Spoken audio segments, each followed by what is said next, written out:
Teman-teman, pada video sebelumnya sudah kita bahas tentang komponen lalu lintas yang terdiri dari arus atau volume, kemudian kecepatan, kemudian kepadatan. Jadi tiga itu yang perlu teman-teman tahu. Teman-teman juga sudah tahu tentang kapasitas.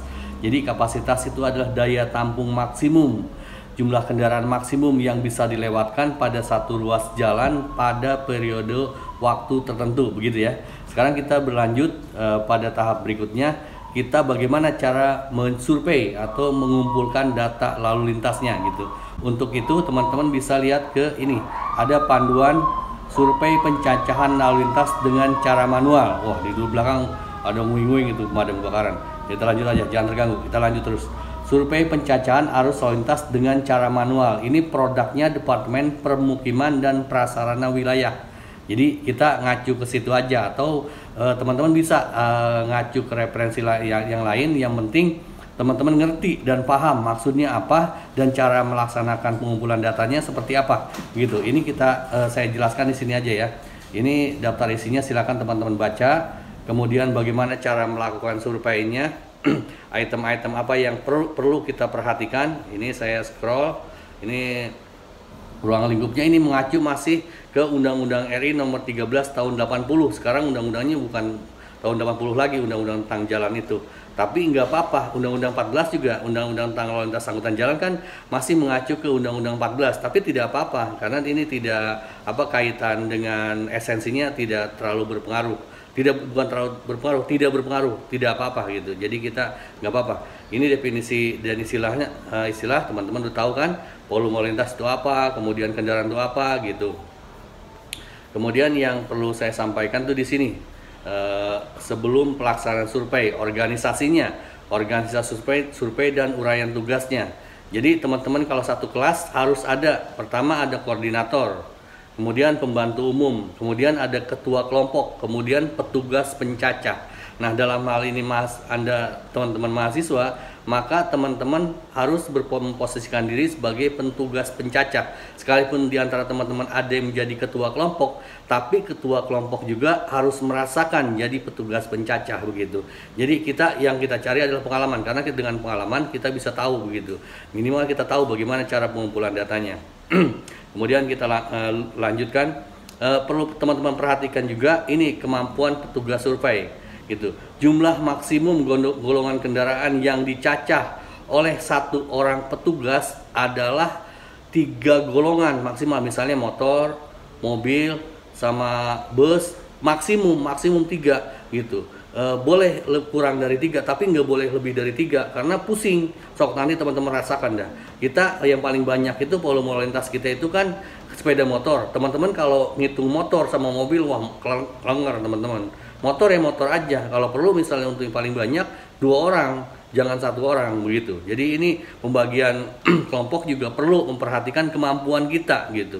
Kalau kendaraan yang jarang lewat, misalnya bus jarang nggak? Kalau di sini bus jarang lewat, itu bisa lebih dari 1. Misalnya teman-teman bus juga, elep juga, misalnya 3/4 juga boleh gitu.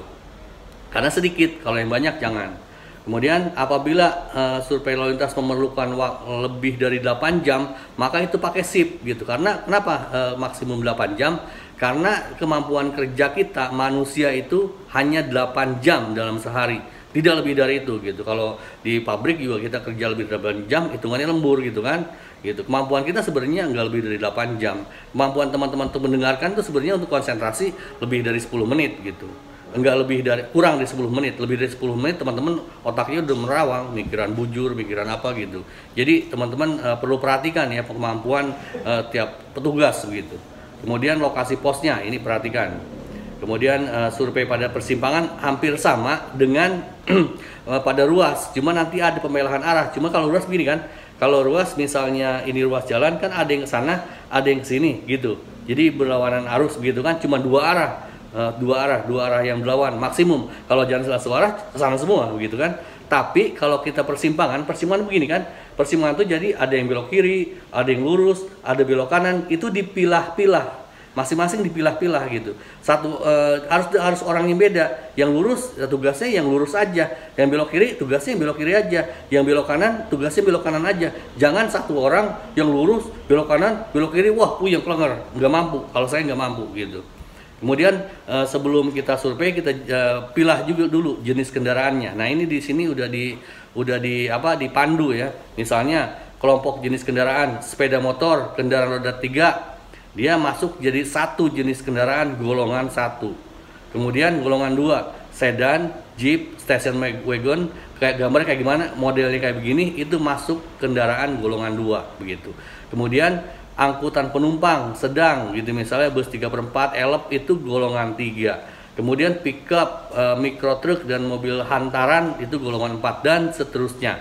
Teman-teman silakan baca dan ini jadi panduan untuk golongan dan kelompok jenis kendaraannya begitu. Nah, kemudian kita masuk ke udah kita tentukan lokasi surveinya di mana, alat yang kita gunakan. Biasanya kita tadi pakai formulir. Jadi kita pakai pulpen, pakai spidol, jangan spidol, pulpen aja, pensil gitu supaya bisa dihapus gitu. Kemudian kalau kita kan surveinya dalam rangka manual nih, jadi kita pakai counter gitu, pakai counter. Kalau sekarang teman-teman misalnya pakai handphone, pakai Android, itu kan bisa ada juga alat yang misal teman-teman malas beli counter, counter kan mahal 40 ribuan, daripada beli counter ya pakai handphone aja. Di handphone itu ada alat yang buat counting gitu. Cuman Anda harus berkorban selama 8 jam full Anda survei, Anda nggak terima telepon, nggak terima SMS gitu. Jadi fokus gitu ke situ gitu ya. Kemudian pengerjaannya, nah dan seterusnya ini nomor pos dan segala macam nanti untuk formulir, pengisian formulirnya. Saya pengen lanjut ke ini, ke formulir surveinya untuk teman-teman tahu gitu ya. Nah ini formulir surveinya, teman-teman lihat ya. Ini waktunya, kan pemilahan waktu. Jadi waktunya misalnya dari jam 0, survei itu 8 jam ya.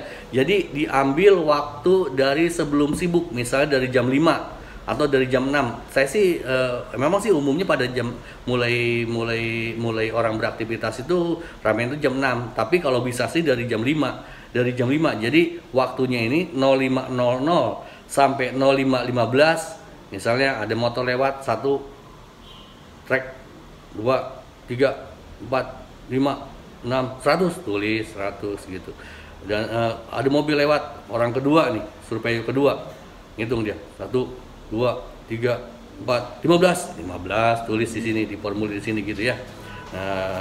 Bus dan seterusnya, truk dan seterusnya sama kayak begitu. Kemudian waktu yang selanjutnya tadi 05.00 sampai 05.15, sekarang 05.15 sampai 05.30, gitu lagi, truk 120, tulis 120 begitu dan seterusnya begitu.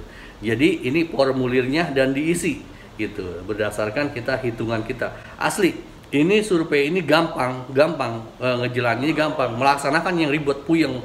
Teman saya juga waktu survei di Pekanbaru tuh sampai mabok, pasti muntah puyeng. Emang teman-teman nggak kebayang kalau kita ngelihat orang mobil lewat 1, 2, 3, 4 kelayang jam 10, jam 11 masih ini, jam 12 modar gitu. Jadi teman-teman yang penting ngalamin. Saya juga puyeng gitu ini surveinya. Saya udah tua, saya udah gak sanggup. Kalau saya kayak video aja, Kalau pakai manual saya udah nyerah. Jangan saya lah survei, bayar orang aja gitu. 100.000 sehari seorang gak apa-apa. Yang penting teman-teman ngerasain ya. Nah ini udah tahu. Kemudian itu yang diruas, kemudian ini yang disimpang. Pada prinsipnya yang disimpang itu sama dengan yang diruas. Cuman bedanya adalah kalau ruas itu kita memang per arah gitu kan. Kalau disimpang kita harus bedakan yang belok kiri, yang lurus sama yang belok kanan. Itu dipisah satu formulir masing-masing. Gitu, satu formulir masing-masing, pahami itu ya. Jadi tolong diserap. Jadi teman-teman jangan khawatir, ini survei yang gampang, walaupun pada prakteknya teman-teman setelah ngerasain, teman-teman bakal merasakan bahwa ini asli puyeng banget gitu. Dan ini petunjuknya seperti ini, petunjuknya sudah jelas. Nanti untuk PDF-nya saya kasih link di bawah video ini. Teman-teman silahkan pelajari. Kalau ada pertanyaan yang belum dimengerti, silahkan tanyakan saya. Kalau saya lagi mau jawab, insya Allah saya jawab gitu. Apalagi kira-kira yang teman-teman belum jelas untuk untuk video ini, silahkan tanyakan. Nah, mungkin teman-teman mau lihat kaos saya bikin kaos apa? Sama kaos kemarin tuh, begini tulisannya. Baca nggak? ya begitulah. Pokoknya kira-kira demikian untuk pengumpulan data lalu lintas di ruas jalan dan persimpangan untuk pertemuan kali ini. Terima kasih atas perhatiannya. Jaga kesehatan. Awesome.